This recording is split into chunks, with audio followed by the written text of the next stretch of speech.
आप जानते हैं जिनको, और जाने माने राजनीतिक विश्लेषक प्रद्युमन जी।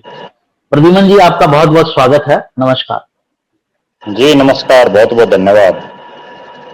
प्रद्युमन जी, जो जैसी हमने भूमिका बनाई, ये यात्रा दीपेंद्र जी ने शुरू भी कर दी है। कल से शुरू कर जी दी, हिसार में थे, आज अम्बाला की करनाल। साइड में हैं। जी, करनाल में थे कल, जी और आज अम्बाला पंचकुला की साइड में है। तो ये जी पूरा इसका राजनीतिक कई मायने हैं कि मेरे बाद मेरा बेटा। तो ये आप इसे कैसे देखते हैं राजनीतिक रूप से? इसके क्या असर हो सकते हैं? और क्या जो भूपेंद्र हुड्डा विरोधी जो गुट हैं हरियाणा के अंदर, वो इसे स्वीकार कर लेंगे? और क्या आला कमान इसे स्वीकार कर लेगा? इसके कई पहलू हैं, सभी पहलुओं पर जरा अपना प्रकाश डालिए। देखो, निश्चित रूप से राजनीति में प्रत्येक बाप ये चाहता है कि उसका बेटा कामयाब हो और वो उससे बड़ा बने। और हरियाणा प्रदेश में भी चौधरी भूपेंद्र सिंह हुड्डा पिछले 5 साल से तो बिल्कुल क्लियर कट इस प्रयास में लगे हुए हैं कि दीपेंद्र सिंह हुड्डा ज्यादा से ज्यादा कार्यक्रम करे, ज्यादा से ज्यादा लोगों के बीच में जाए, और ताकि वो हरियाणा प्रदेश में एक चेहरा बने। मैं एक बहुत बड़ी बात दर्शकों को बताऊं, जब लोग चौधरी भूपेंद्र सिंह हुड्डा से उनके दिल्ली आवास पर मिलते हैं तो भी वो लोगों से ये कहते हैं कि आप एमपी साहब से जरूर मिलो या आप दीपेंद्र हुड्डा से जरूर मिलो। और ज्यादा से ज्यादा कार्यक्रम पिछले 5 साल में दीपेंद्र हुड्डा ही कर रहे हैं। चौधरी भूपेंद्र सिंह हुड्डा तो केवल बड़ी बड़ी जो झलसे जुलूस हैं उनमें, बड़ी बड़ी रैलियों में, या कहीं कोई उनका बिल्कुल निजी व्यक्ति हो तो उसके दुख सुख में ही शामिल होते हैं। अक्सर उनके जो दिल्ली आवास हैं उस पर भी दीपेंद्र सिंह हुड्डा ही लोगों से बड़े स्तर पर मिलते हैं। तो कहीं ना कहीं, जैसा आपने कहा कि दीपेंद्र सिंह हुड्डा को प्रदेश में एक बड़ा चेहरा बनाने का प्रयास चौधरी भूपेंद्र सिंह हुड्डा आज से नहीं बल्कि पिछले 5 साल से कर रहे हैं। क्योंकि हुड्डा साहब अब उम्र के उस लिहाज पर आ गए हैं जहां ये संभवतः उनका आखिरी चुनाव होगा, और उसके बाद उनको जो सक्रिय चुनावी राजनीति है उसमें कहीं ना कहीं वो आगे चुनाव लड़ेंगे नहीं लड़ेंगे, हालांकि ये तो समय बताएगा। लेकिन मेरा ऐसा मानना है कि अगले चुनाव में वो पूरी कमान दीपेंद्र सिंह हुड्डा को दे देंगे। जो रैलियां कांग्रेस पार्टी की होती हैं या कांग्रेस के जो बड़े बड़े कार्यक्रम होते हैं जिनमें खुद चौधरी भूपेंद्र सिंह हुड्डा और उदय भान जी भी उपस्थित होते हैं, वहां भी अक्सर भावी मुख्यमंत्री दीपेंद्र सिंह हुड्डा के नारे लगते हैं। वहां हरियाणा का मुख्यमंत्री कैसा हो, दीपेंद्र हुड्डा जैसा हो, इस तरह के नारे अक्सर सुनने में मिलते हैं। और ये नारे तब भी लगाए जाते हैं जब चौधरी भूपेंद्र सिंह हुड्डा मंच पर होते हैं। यहां तक कि जो वक्ता होते हैं वो भी अक्सर भूपेंद्र सिंह हुड्डा की मौजूदगी में भी दीपेंद्र सिंह हुड्डा को प्रदेश का अगला मुख्यमंत्री बताते हैं। तो कहीं ना कहीं मेरा ऐसा मानना है कि चौधरी भूपेंद्र सिंह हुड्डा ये चाहते होंगे कि उनके सक्रिय राजनीति में चलते हुए दीपेंद्र सिंह हुड्डा प्रदेश की कमान संभालें। और इसीलिए इस बार का चुनाव, जब वो राज्यसभा के सांसद थे उसके बावजूद उनको लोकसभा का चुनाव हुड्डा साहब ने लड़ाया। और अब जिस तरह से उन्होंने जो यात्रा का कार्यक्रम रखा है, हरियाणा प्रदेश के पूरे अलग अलग 90 के 90 हलकों में वो जाएंगे, और जिसका जो उनका पहला जो शेड्यूल आया है जिसमें 15 तारीख से यात्रा शुरू होकर के और 21 तारीख का शेड्यूल उनका जारी हुआ है, जिसमें वो 15 तारीख को करनाल से उन्होंने अपनी यात्रा शुरू की, और उसके बाद 16 को वो अम्बाला शहर और यमुनानगर हलकों में, 17 को वो राय और पानीपत ग्रामीण विधानसभा क्षेत्रों में, 18 को वो जुलाना और सोनीपत शहर में, 19 को वो नारनौंद और जींद में, 20 को वो बड़ौदा और हांसी में, और 21 को वो बावड़ और बादशाहपुर में। ये जो है उनके तमाम कार्यक्रम जारी हुए। और इन कार्यक्रमों की एक विशेष बात यह है कि हर रोज वो कार्यक्रम खत्म होने के बाद उसी क्षेत्र में कहीं ना कहीं रहेंगे। जैसे वो 15 को अंबाला में रहे रात को, उसके बाद आज जो रात है वो करनाल में रहेंगे, 17 तारीख को जींद में, 18 को रोहतक में, 19 को जींद में, 20 को झज्जर, और 21 को जब वो पहला दौर इस यात्रा का जब उनका खत्म होगा तो वो दिल्ली में रहेंगे। तो निश्चित रूप से जिस तरह से उनका शेड्यूल आया है, और जिस तरह से उनकी यात्रा में लोग उमड़ रहे हैं, कहीं ना कहीं ये दर्शा रहा है कि अब चौधरी भूपेंद्र सिंह हुड्डा भी अपनी पूरी कमान दीपेंद्र सिंह हुड्डा को देने का मन बना चुके हैं। और अगर हरियाणा प्रदेश में चौधरी भूपेंद्र सिंह हुड्डा की बजाय किसी दूसरे चेहरे को मुख्यमंत्री बनाने की कांग्रेस ने सोची, तो हुड्डा साहब अपने बेटे का नाम ही सबसे आगे करेंगे। जी, इसमें बड़े सारे सवाल उठते हैं, क्योंकि भूपेंद्र सिंह हुड्डा किसी रीजनल पार्टी के लीडर नहीं है, पार्टी उनकी अपनी नहीं है, पार्टी कांग्रेस की है। तो कांग्रेस में कोई व्यक्ति आज तक देखा नहीं गया है जो अपनी चला ले, और कोई सफल नहीं हुआ है।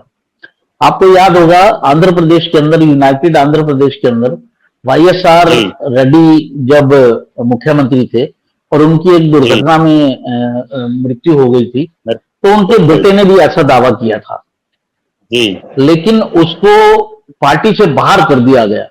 कांग्रेस को उसका बहुत नुकसान हुआ, लेकिन कांग्रेस आला कमान ने उनकी इस बात को स्वीकार नहीं किया कि आपके बाद आपका उनके बेटे की इस बात को स्वीकार नहीं किया कि पिता के बाद मेरा अधिकार बनता है कि मैं इसको, क्योंकि आंध्र प्रदेश में भी लगभग ये स्थिति थी।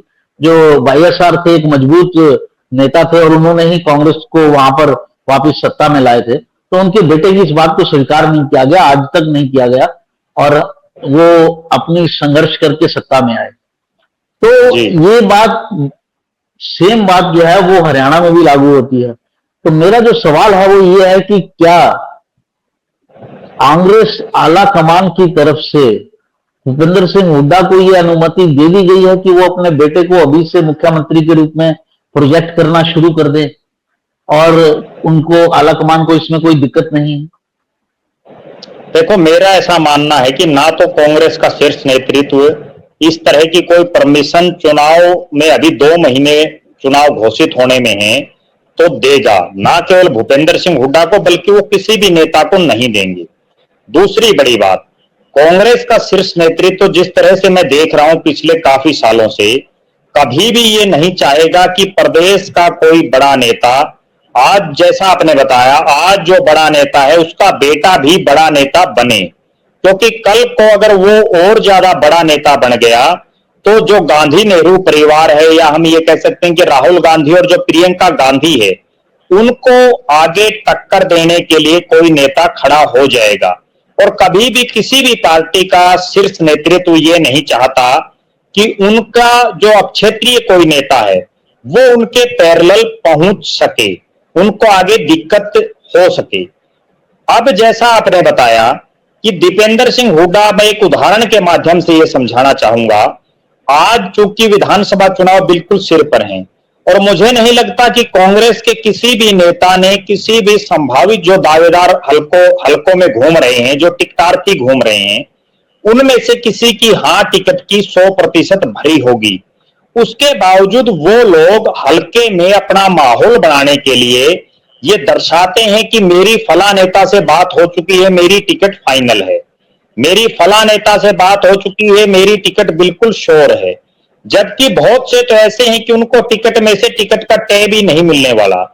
तो कहीं ना कहीं जिस तरह से वो एक माहौल बनाने का काम करते हैं, उसी तरह से मेरा ऐसा मानना है कि चौधरी भूपेंद्र सिंह हुड्डा भी अपने बेटे दीपेंद्र सिंह हुड्डा को जिस तरह से आगे हरियाणा में प्रोजेक्ट कर रहे हैं, वो एक तरह से माहौल बनाने के लिए ही कर रहे हैं।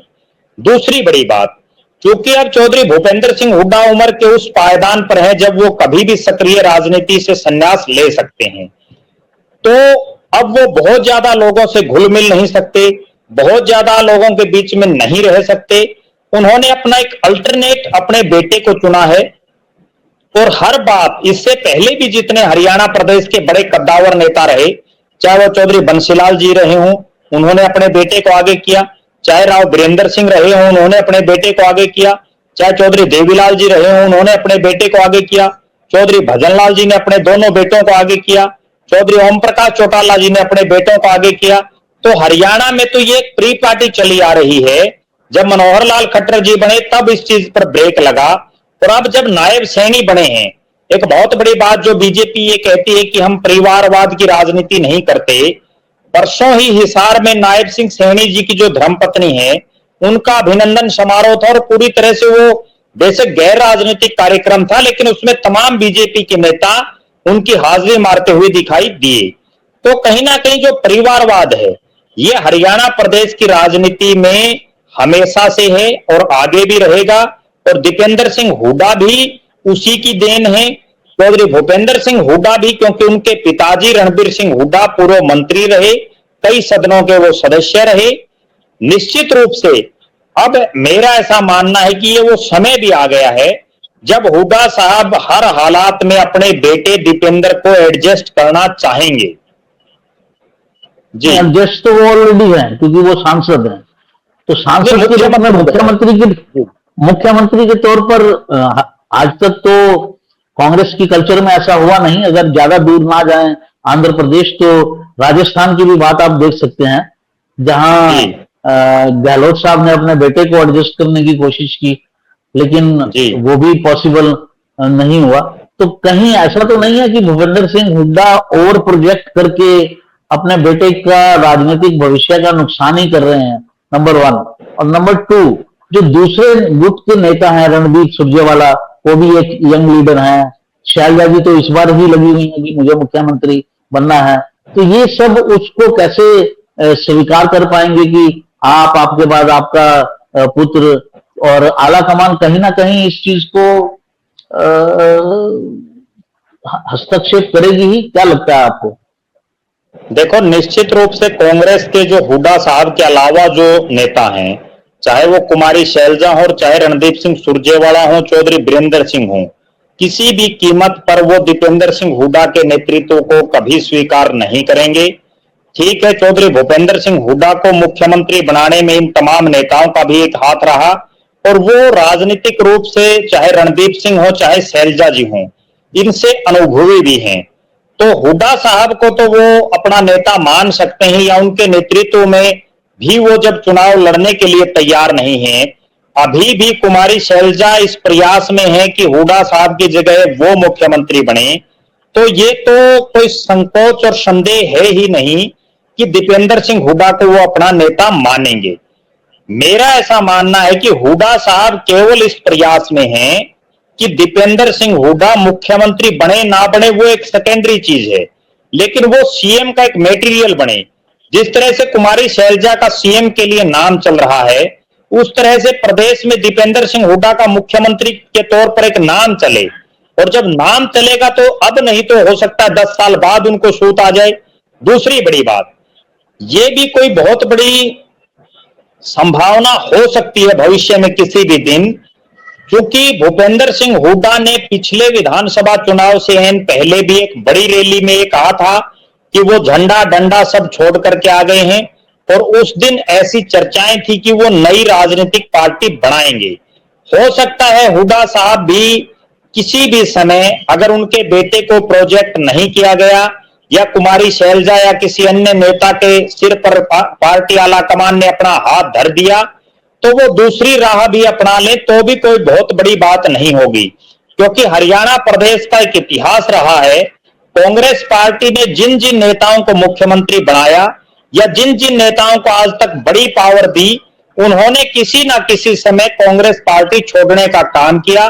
चाहे वो चौधरी देवीलाल हो, चाहे चौधरी बंसीलाल हो, चाहे चौधरी भजनलाल हो, ये तमाम चेहरे समय समय पर पार्टी छोड़ करके गए, फिर उन्होंने पार्टी बनाई, और 2 नेताओं चौधरी बंसीलाल और चौधरी भजनलाल ने अपनी पार्टी का फिर से कांग्रेस में विलय भी किया।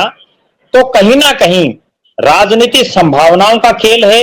मैं बिल्कुल स्पष्ट तौर पर यह मान रहा हूं कि हुड्डा साहब केवल अपने बेटे को मुख्यमंत्री का मटेरियल बनाने के लिए प्रोजेक्ट करने जा रहे हैं और प्रोजेक्ट कर रहे हैं।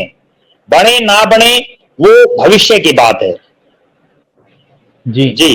तो दर्शकों, आपने देखा कि प्रधानमंत्री का मानना है जी, जहां तक आपने एक बात और रखी कि वो अपने बेटे का राजनीतिक भविष्य खराब तो नहीं कर देंगे, इस बात में भी कोई दो राय नहीं है कि कोई भी पार्टी का शीर्ष नेतृत्व तो कभी ये नहीं चाहेगा कि उनसे ऊपर होकर के कोई नेता बात करे।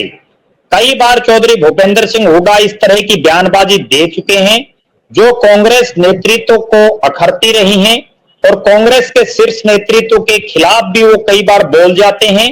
लेकिन चूंकि अब से पहले, आज से 1 महीने पहले कांग्रेस उस हालात में नहीं थी कि चौधरी भूपेंद्र सिंह हुड्डा पर या उनके परिवार को लेकर के कोई टिप्पणी करे, क्योंकि तब कांग्रेस कमजोर थी, वो विपक्ष की पार्टी भी नहीं बन पाई थी। अब जो है, चूंकि उनके 99 सांसद देश की लोकसभा में बैठे हैं और राहुल गांधी नेता प्रतिपक्ष हैं, लिहाजा अब राहुल गांधी कोई बोल्ड फैसला भी ले सकते हैं, इतनी कुव्वत अब उनके अंदर आ गई है। जी जी।